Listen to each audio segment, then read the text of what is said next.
Podcast where we're going to talk about the black Signy and spells from the the black card reviews from the Vertex Diva. It's coming out. It's already came out by the time this video came in. What are you doing? Buy more Vertex Diva. This is also going to go over some of the cards that you can get from the DXM deck as well. And we're going to start with a good one over here. Baphomet, Doom Devil, level 1. It's a 3,000 power level 1, but oh no, it won't stay 3,000 power, because as long as you have 5 or more cards in your trash, this Signy gets plus 4,000. That's right, you heard it here. Move over, Melissa. It also has an enter ability. Put the top 3 cards of your deck into your trash. Move over, Melissa. Yes, you were the best self-milled / powerful level 1 Signy in 0-0, set 0-0, and then I guess virtuals became irrelevant. And then there's been some more mill stuff, which has been kind of cool. But now we have literally, it's just obsoletes, Melissa, is really what it is. You have a level 1 that mills yourself 3. And your goal is to get it to 7,000. Now, a level 1 7,000 on your turn, mind you, your end of the opponent's turn, is very good. This can not only kill some amount of level 2s, but pretty much every level 1 in existence. It can also wall very well. And the mirror, it's the low cost of having to figure out a way to mill yourself 2 more cards, or at least get 2 more cards in your trash. How does one do that? Well, there's a real simple answer, and that's play more than 1 Baphomet in your deck. Literally playing the second Baphomet will turn both of them on, and it's not like you don't have ways that you could potentially draw into more Baphomets on turn 1, even if you're only playing 1 Baphomet. There's also many ways to get there. The most common way to get there would be to potentially also use a spell on this turn. So if you were to go level 1, put a red enter in the enter zone at the beginning of your turn, and then spend that for Deafening Inferno, that's 5 cards in your trash now because of that. So there are ways to turn on immediately turn 1. It is difficult to do it without a second Baphomet. And yes, there are other ways, right? There are other mill yourself creatures or Signies that exist. But they kind of go against the goal of trying to get yourself unlancelotted. This is all a roundabout way to say that Baphomet is a staple, and you should consider running it in any majorly black deck. Not only does it do an ability of being able to wall for you, as well as vanish opponent's Signies very, very well. A lot of raw stats at level 1. Putting the top 3 cards of your into your trash actually helps out most black decks, because there's a lot of trash interaction with black. So it's basically like just giving you more options for your hand later down the line. Baphomet's probably my favorite card from this set, aside from maybe Steampunk, which we're also going to talk about in a little bit.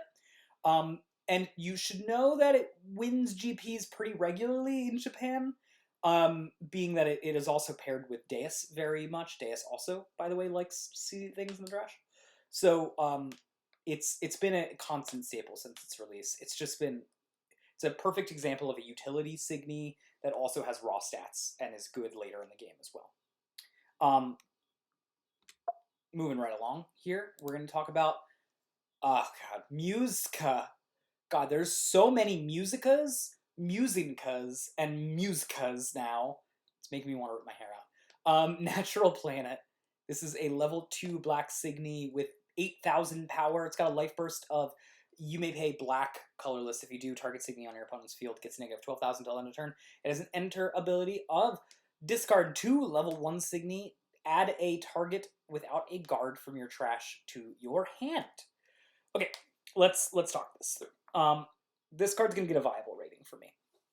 If it wasn't for one specific thing, I would say this card is terrible. Not only do I not like the life bursts that you have to pay to do, it's also making you discard 2 cards to basically get 1 better card from your trash. I don't love card disadvantage, but it's okay when you get the card that you're getting back from your trash is like much better than the 2 cards you're discarding, and 2 level 1 cards are better. It would be better if it was just discard literally any 2 cards and get back 1, but this is going to be a little bit more narrow in scope. However, that being said, it is a Cosmos Signy. And Cosmos have a bunch of things that say, I want to talk about level 1s, and I want to do things with the trash. And there will be pieces and Cosmos payoffs later down the line that will make these things easier. When those exist, you'll see that this turns into a viable card. It's still not good, but I'm trying to give a use case for it being very okay. But it is just mostly not that great. We got Obelisk Code Anti. I always love Egyptian flavored things because we Yu-Gi-Oh now. It's a level 3, 10,000. Again, these 3 are from the starter deck. It has an auto ability of whenever a soul is attached to this Signy, it's got to be this one specifically, put the top 2 cards of your deck, top 2 cards of your deck or your opponent's deck into the trash. And then it has an enter ability of black, red, colorless, so 4 total. Put target Signy from your trash onto the field, then vanish target Signy your opponent's field with less power than that Signy that you put on the field. Okay, so let's dive into this. Is this card any good? And I think the answer is no. It's got too many narrow-focused things that make me not want to play it. You have to play it with souls, which means that you're really only playing this with DXM. And then you can mill your opponent or mill yourself a little bit. Neither one of those things are fantastic in DXM. Like, I'll just play Baphomet if I want to mill myself. And then I have this enter ability, which costs a lot. And, you know, arguably it is actually a little difficult to get the second color of whatever your main color deck is. I assume you're playing this in Deus. So it might be difficult to get that extra red in there. But 4 is a lot. It does let you bring something back from the trash to the field, but it needs to be a level 3 probably so that you can vanish an opposing level 3 or level 2 that you're trying to get rid of, which means that you only have a level 1 or level 2 to put into the field after that. So it's a little inflexible, even though it seems a little more flexible. And it costs 4. Now, 4 enter to vanish something is not something I ever want to do. 4 enter to vanish something and put something back into play, I probably want to do at 3 enter, or 2 enter if I can help it. So this is just a little bit bloated for my liking. So sorry, Obelisk Code Anti. I'm going to put you down at, I guess, still viable as a 1-of, right? So I guess playable, right? Barely playable, sure. Moru Masa, fully armed, level 3. It's a 1,000 power secret rare, 10,000 power secret rare. Its auto ability is whenever this Signy attacks, you may put another Signy on your field into its owner's trash and pay black. If you do, add target Signy from your trash to your hand. Its second auto ability is at the beginning of your opponent's attack phase. You may pay black. If you do, you can add target black Signy from your trash to your hand. It's also got a Lifeburst of add up to 2 target Signy from your trash to your hand, discard a card. Okay, I don't like this card. But I can see you typing in the comments already. Well, it could work with this, and it could work with... Yes, there are ways in black. I want to be specific here. There are ways in black that you can basically sacrifice things on your field and bring, like, there's things that see things be sacrificed and they go, oh no, hold on a second, and they put something back into that lane, and then you're doing all of this effort to basically do what? Draw a card? It's not worth it. It's just not worth it. Yes, you get to draw the best card, arguably, back, but you gotta pay for it too. It's like not only do you have to open up your lane, but you've got to pay for it. I am a fan of cards that have normal floors and high ceilings. That is the hallmark of a good card for me, right? Like, let's go back to Baphomet, which is a staple. This is a I know, unexciting, but it is an example of a card with a good floor and a really high ceiling. The good floor is it's a level 1 that mills you in a color that wants to be milled a little bit, right? It's got some utility. The high ceiling is that you don't get blown out by Lancelot or Ramel on your turn, and it can barely be killed by a lot of other effects like Hera even, and and it like it's got this it's turn 7, but you want to put out a 3 and a 3, and the only thing you've got is a level 1, and at least it's level 1 7,000. It's still a wall. Like, it's got a high ceiling.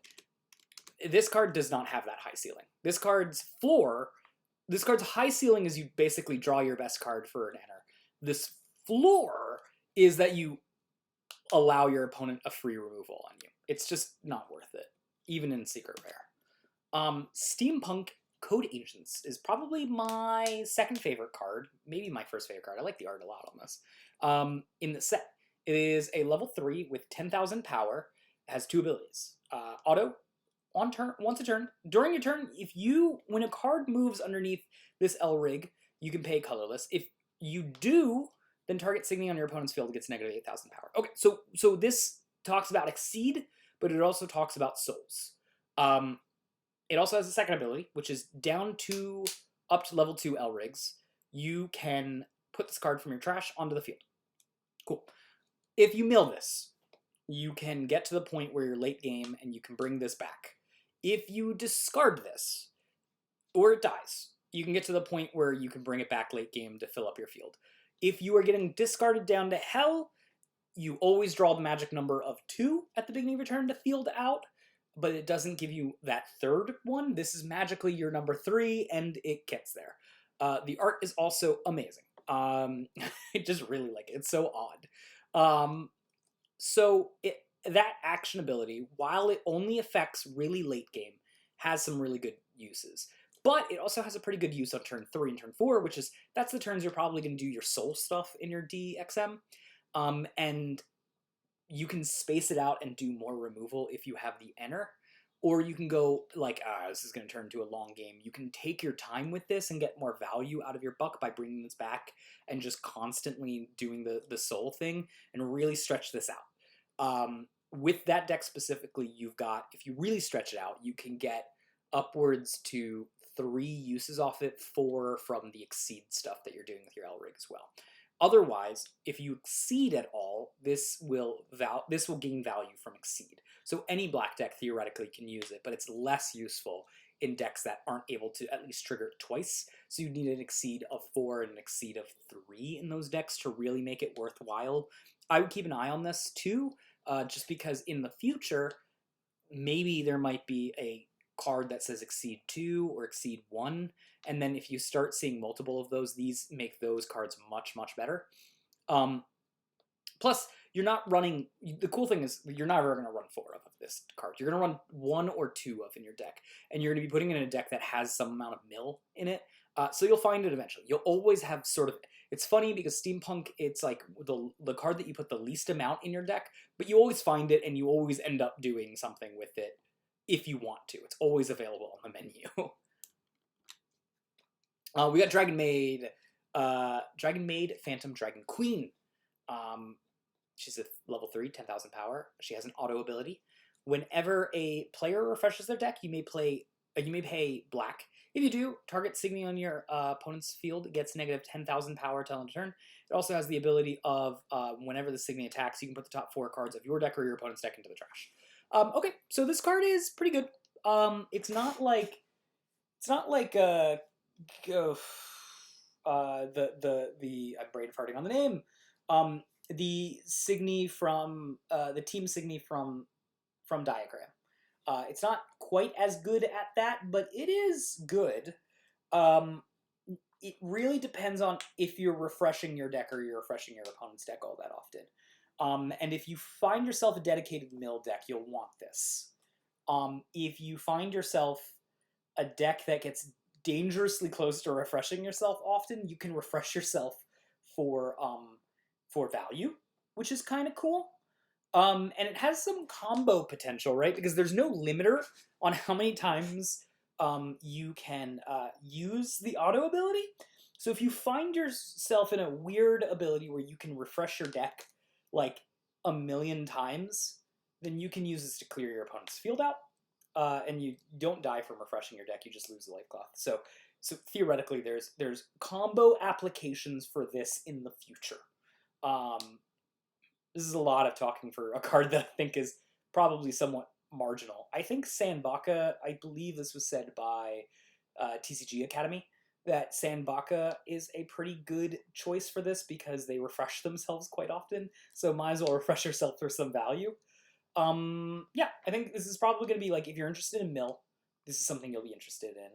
If you're interested in self-mill, this is something you'll be interested in. If you're not interested in either of those things, you won't be interested in this. We'll call it viable for mill decks and move on. I don't know how to pronounce this one, but I feel like I should because it's going to show up a lot of the places. This one is a staple. Epitam is what I'm going to go for on this. If I'm wrong, please correct me in the comments down below. This is a level 1 with a 5,000 power, vanilla, has a Lifeburst. The Lifeburst is target signing on your opponent's field gets negative 8,000 power till end of turn. So this is sort of the complementary towards Lapis and Pawn Dragon.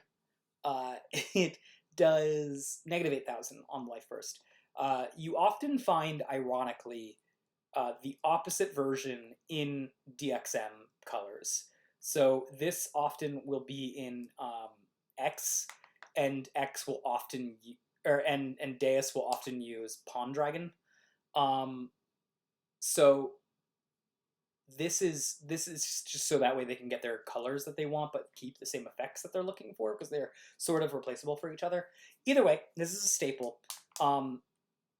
Having good statted level 1s is kind of important moving forward in set 4 and beyond. So everything I said to that red version applies here, and negative 8,000 Lifeburst is quite strong. Let's talk about Longhorn Beetle, Phantom Insect, level 1. I don't know if this is the first insect or not. 2,000 power. Its enter ability is if there's a card underneath or attached to a Signy on your field, target Signy your opponent's field, and it gets negative 10,000 power till end of turn. So, I'm not a fan of negative 1,000. I'm barely a fan of negative 2,000. I'm a fan of negative 3,000 and up. But there are people who love negative 1,000, negative 2,000. I still can't quite understand it, specifically in the Japanese meta. This is one of the differences between the American meta and the Japanese meta. We look at that number and we go like, that's a puny number, and we move forward with our lives. And I think this is one of the times that I'm going to say, I think the Americans got it right. I'm going to go ahead and say, no, I probably never really want to play this. Yes, you can play it in Rise, by the way. It's not just Souls. You can play it with cooking shenanigans, I guess. This is not a card I'm super interested in. It seems like we're power creeping up in power on level 1s, not down in power. So I don't find myself wanting to play this very often.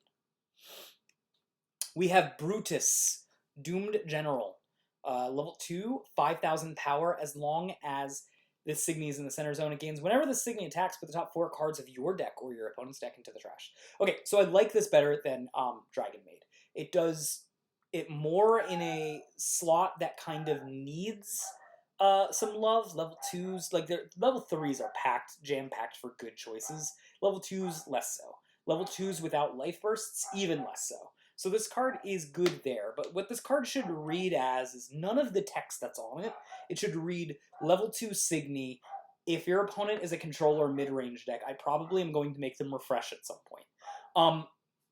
4 cards is not a lot, but it's the bare minimum number that I really want to be seeing in order to think I have a realistic chance at milling my opponent out. I could play 2 of these or 3 of these in the main deck and basically say at some point if I get paired up against a long deck, right? I might be playing Death Deck, I might be playing Salvage the Future, I might be playing Phalaris as well alongside of this. I'm going to get closer to not. I've been in actually situations in testing where I've played this and Death Deck, right? And it's just like, Death Dex 10 is not quite enough to kill the Endless Punchline plan, but 14 is, and so you can kind of get there just by having a couple extra in there. So it's really more of a meta call. If you're playing a lot of slow decks or a lot of blue decks that are looting a lot, they're just constantly drawing, discarding, then this card is probably worth 2 slots in your deck. We got Fire Ant type Schwei. It's a Wartone Venom, level 2, 5,000. During your turn, the Signy in front of this gets negative 1,000 for each of its levels. Is it digging fire? Yep. Okay, we're going to go with that. It's got Shovels of Fire. Is it good to give level 1 negative 1,000? Yes, if it's a guard. Probably not everywhere else. A level 2 to negative 2,000. I guess that could make a 10,000 more vanishable by a level 2, but it's going to be in front of this, so not really, because a 10,000 drops, an 8,000 drops to 6,000, so that's not enough. A level 3 negative 3,000 will drop a drop it down to, if it's a 10,000, down to 7,000, which still isn't quite good enough with this. I guess you could use this in accumulate with other negative effects to get you the rest of the way there, right? Like this plus Anna Mirage will get something dead, but Anna Mirage will mostly get most things dead and open up a lane for you anyways, so I don't know. I'm going to go ahead and say unplayable for this card. It doesn't feel like this card's going to have any use case scenarios. Dagu, code Anti. It's a legacy. I feel like it's not Dagu. I feel like it's probably whatever those ancient pots are called. Ancient pot dolls. Who knows? I don't know what it is. It's a level 2, 3,000 power. Whenever the Signy attacks, target Signy on your opponent's field gets negative 2,000. Okay, look, I'm gonna admit, full on, I have sort of a guidelines I'd like to hit when I do these reviews, and I like my level 1s to do negative 2,000 to negative 3,000. I like my level 2s to do negative 5,000 to negative, 5,000 is probably the answer. And I like my level 3s to do like negative 5,000, negative 8,000. Like that's the bare minimum that I'm trying to see when I get my negatives. I mean, I like my negatives to do more than 5,000 on level 3s, but Dark Energy is just a good card in general and gets most of the job done. So yeah, and it pays you back for your enter. So there's other things going for it. Dagu does not hit any of those things that I said, so I'm going to put that as unplayable. I don't think there's use case scenarios where you're really going to be like negative 2,000, negative 1,000, negative 2,000, negative 2,000. I win. We have a level 3 Signy, W in Cellar, code Art. Say 10,000 powered. Auto, turn 1, once a turn. When you use a spell, target Signy on your opponent's field gets negative 3,000 power till end of turn. Put the top 2 cards of your opponent's deck into their trash. Okay, again, this is, wait, is this like an automatic, oh, it's an automatic cellar. It's a wine cellar! Oh my god, I get it! Okay, stupid name aside, which there always has to be one in every set. Wine cellar code Art is the wine cooler is not great. Again, in my negative things, I want to hit negative 5,000 at least with my level 3. I do not care that I'm going to put the top 2 of my opponent's deck into their trash. I'm not a dedicated mill deck using spells, so I'm going to go ahead and say pass on this one. Probably not that great. All right, Black Pack probably has one of the best names and also scariest art. Like, there's that backpack just sucking in the entire world into it out of the set. And it costs black and it costs green. Now, again, I mention this every time, but this is a black card, not a green card, even though it's got a multicolored cost, which means that you could theoretically put this black card into any deck and maybe get some green effects on it. Let's see what it does. Target Signy on your opponent's field gets negative 10,000 power till end of turn. Target Signy on your field gets positive 10,000 power till end of turn. So I guess that's the green part is the bump. You also get a Lifeburst, which is choose 1. Vanish target Signy level 1 or on your opponent's field or enter charge 2. Alright, so it's a very narrow Vanish and a pretty okay enter charge. I'm not ecstatic to have any of those things. I guess Black doesn't normally get a ton of enter charge. It gets like its tertiary enter charge or something. And the negative 10,000 is pretty good. 2 enter is a fine cost for negative 10,000 power. And then you get an upside of being able to bump one of your other signies up. The answer to this is probably better uses for your enter. If it said negative 10,000 and give something Lancer, I'd be sold. I'd be in. But it doesn't say that. It's 2 enter for basically an opening of a lane, and I don't think plus 10,000 power matters all that much. Kill something cool. So it's okay. The Lifeburst isn't great on this, so it's not like amazing. Probably would play Digger before I play this card, so I'll put it down at viable. And that's it. What was your favorite black cards? And let me know why you disagree with me on Baphomet being the greatest Signy that level 1 Signy that was introduced in Vertex Diva.